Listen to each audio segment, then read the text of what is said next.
What's going on, guys? I'm Times, and recently a brand new episode for the Pokemon Sun and Moon anime aired on TV. Episode 102, Alola at Alola, Brock and Misty, which was certainly an entertaining time watching the episode. So because of that, I've decided for today's video that I will review this latest episode. Hopefully getting yourself to check out the episode too, if you haven't already. Let me know in the comments down below for today's question of the day though. What you thought of this episode if you've watched it already though. I'd love to hear. I'd also like to mention before we jump right into this review that I hope you all have a lovely Christmas, as this is the final upload before Christmas hits and even possibly my final upload before the 31st. Not too sure yet, but I'll keep you updated on Twitter. If you don't celebrate Christmas though, then I hope you at least have a nice holiday. I'll be celebrating both Swedish Christmas on the 24th and English Christmas on the 25th. As of course, I'm both English and Swedish. But anyway, with that said, and the intro for this video now said as well, let's not waste any more time and jump right into this review. So the episode begins off with Ash and his friends getting ready to leave the Pokemon school, them actually confirming that they are now on holiday. So I guess after these Brock and Misty episodes, we could potentially see Ash doing his Pony Island trials, seeming as he's on holiday, which would be perfect. Seeming as I mentioned Brock and Misty though, Lorna then reveals she's been keeping a surprise for everybody, which turns out to be Brock and Misty in the flesh in Alola, which makes everybody incredibly happy to see them once again, including me a little bit. Anyway, Misty goes on to explain that the gym has been very busy recently, which is why she decided to come to Alola now, while Brock just wants to see how the Alola Pokemon Centers worked for his Pokemon Doctor research, which is very nice to hear that he still wants to work while visiting this tropical region. It's also revealed that Misty and Lorna actually have a bigger bond too than we initially thought, as we keep mailing each other about their adventures. This even being how Lorna managed to surprise her friends that Brock and Misty will come into Alola. But yeah, man, I really adore the bond Lorna and Misty have. I mean, they are all very similar in many ways, so it doesn't surprise me either. We even got to see more scenes later on in this episode of their adorable friendship.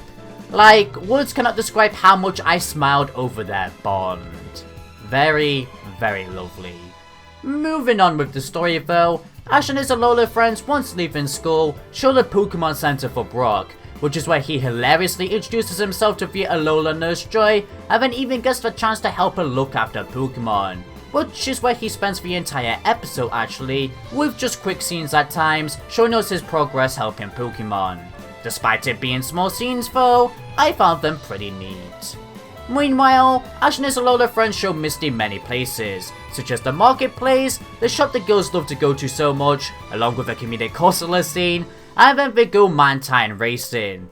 Which, although I wanted a full episode dedicated to Mantine racing, this was still good enough, as surprisingly, everybody performed astonishing jumps, especially Misty and Ash. Like, yo, look at these, it was such eye candy. Meanwhile, over at Team Rocket's tree base though, they get ready to have their usual meeting with Giovanni over the TV. However, Giovanni and even Matori were nowhere to be found, but only the Alola Meowth, who answers their call, and just decides to report back to Giovanni that they've done absolutely nothing, despite themselves thinking they did fine. Which of course, this gets some of our trio mad. But this is where James suddenly comes to the realization that maybe they haven't actually done much recently, which is where our gang then decide to try and find a way to capture new Pokemon for Giovanni to try and impress him, thinking he wasn't present at the call just because he forgot about them overall due to them not doing much. Nor do they really want to have the donut shop as their full job. Yet at times, it actually seems like it is. When Ash and his friends went Mantine racing though, this is where Team Rocket nearby then came up with the idea to steal the Mantine when Ash and his friends would no longer be near them. Which Ash and his friends were actually setting a course on the Mantine to go to the treasure island Ash explored in episode 20. Nice callback. And wow, The time everybody spent on the island was extremely fun to watch due to them having never-ending fun.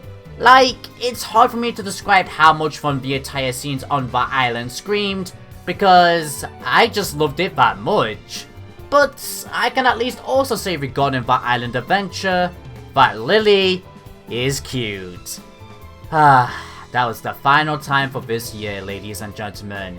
Here's to another 50 next year. After a long day of having just fun though, the gang then hear an explosion where the Mantine were parked, which reveals to be Team Rocket using an upgraded robot from episode 42 to steal the Mantine, which they successfully managed to do. Which this of course angers our group and they decide to attack the robot. However, due to it taking in so many improvements, it was impossible for our gang to do any damage to the robot using just normal attacks. So, they then come up with the idea to use combo attacks on the robot, which was very cool to watch, not gonna lie. But, this is where the unexpected hype comes in. Like, Ash, Lana and Kiyoe decide to use their Z moves while Misty uses her Mega Gyarados, this making a very powerful attack which sends Team Rocket flying in defeat. Like bro, I was screaming in so much hype during that scene due to how epic it looked. And the crazy part too is that this episode is not plot important, yet it made me feel so much adrenaline run down my spine just by that one extraordinary scene. Calming down though, the episode then ends off with a calming scene after the storm, which was the Alola characters going home, while Ash and Misty go to Professor Kukui's house, only to find Brock cooking for the both outside, just like the good old days, which was so beautiful to witness once again. Like bro, Ash's friendship he has with these two is like the most heartwarming thing ever, I swear to God. Well, actually, maybe after the XY gang, but yeah, this one is still nice too. With that story now said though, let's now move on to my overall thoughts regarding this episode. This episode was essentially an Alola version of episode 42, minus the callbacks to the original series. However, although it may be kind of rehashed, not fully, but kinda, the episode still delivers great entertainment as I expressed during the storytelling section. In fact, I feel like I may actually like this episode more than episode 42 simply because I feel like the fun factor was amped up 2 times more.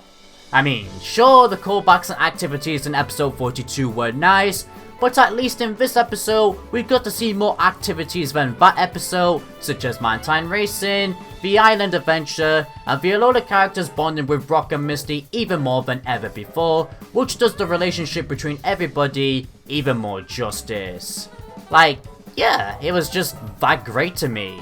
But clearly, despite these episodes having similarities too, this was the writer's intentions anyway, as they gotta promote Let's Go Pikachu and Let's Go Eevee, which Brock and Misty are in. Which the best way to introduce them to Alola is just by simply showcasing the 2 characters what they can do in this tropical region.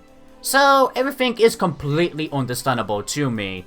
Nor am I really salty unlike other people who wanted another character to return instead maybe, or even the fact that some people are upset or disappointed that the anime is apparently going the games route with Gen 1 pandering. I just feel like any other Ash companion wouldn't have fit Alola unlike these two, and I just overall love Brock, and I'm alright with Misty now.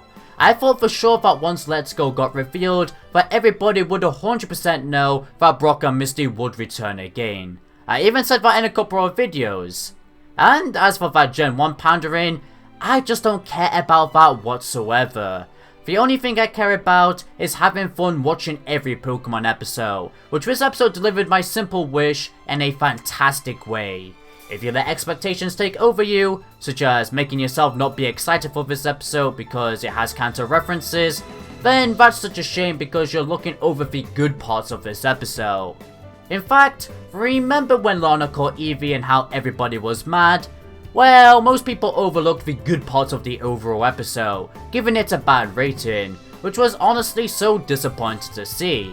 I mean, I was even upset that Lana got Eevee too, but I'm over it now. They actually make a great duo.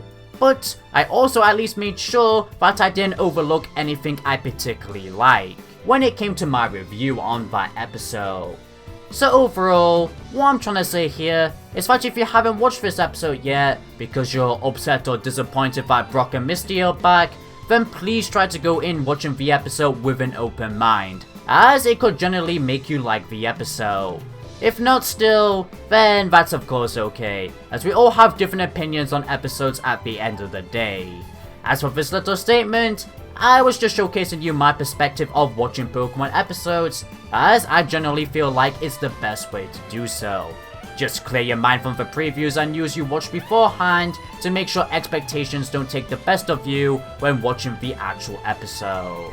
Moving on though, as I quite honestly spent more time talking about that than I expected.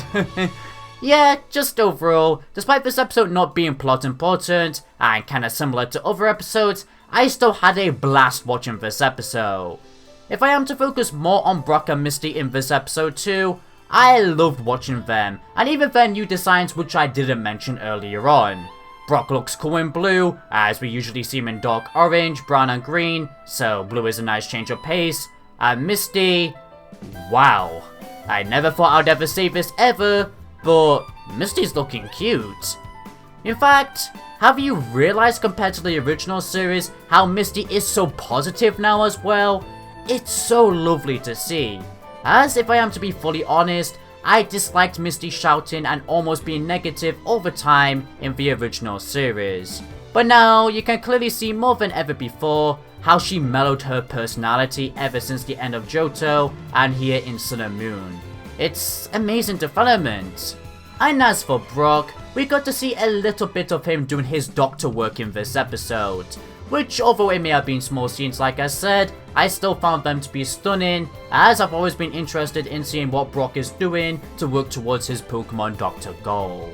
But apart from that scene anyway, Brock was just Brock in this episode, and that is a lovable dude. Sure, he didn't get as much screen time as Misty did in this episode for example as well, but we're at least getting even more focus on him in the next episode, which is quite exciting and makes it quite fair, seeing as Misty got most of the screen time in this episode. To see my thoughts on that preview for the next episode though, then be sure to direct yourself to the description, iCard, and end card towards the end of this video. It honestly does look like a great episode. As for everything else regarding the story in this episode though, which would just be Team Rocket, bro, you saw how much I was screaming in the storytelling section. That was surprisingly hype. In fact, I'd think I'd go even as far to say it's the best highlight of this episode overall. I want to see more of that awesome action. But that everybody, now concludes the story section. So all that's left is to go over the animation and music aspects regarding this episode. Firstly for the animation, it looked great throughout the whole thing. However, my particular favourite highlights have to be all the fluid movements during the Mantine racing section, all the combo moves used in this episode, all the Z moves used in this episode, and finally, just a beautiful background scenery. Sun and Moon really does know how to make a background look so appealing. As for the music aspects in this episode though, much like the animation, it was very delightful. My particular favourite highlights though have to be both the Your Adventure and 20th anniversary openings playing during that island adventure and the Team Rocket fight. They just both fit so well, and as always, are a beauty to listen to. With that said though, that concludes all these sections for this review. So the rating I'm gonna give this episode everybody is a 9 out of 10. I think you fully understand why, after listening to just fanboying for around 10 plus minutes, of why I love this episode. So because of that, I definitely recommend that you watch this episode if you haven't already. If you have watched this episode though, then once again, do let me know in the comments down below what you thought of this episode though. I love to hear, as we all have different opinions. But for everybody, I guess now finishes off this final review for this year. Wow, I honestly can't believe, this is the final one. But if you did enjoy this review, then please be sure to consider leaving a like, a share, and if you're new here, a subscribe along with hitting that bell icon to stay in loop with all things Pokemon anime related. If you want to support this channel in any further way, I also have a Patreon, link in the description below. Thank you for watching, everybody. This is Entity Maze, signing out. See you all in 2019.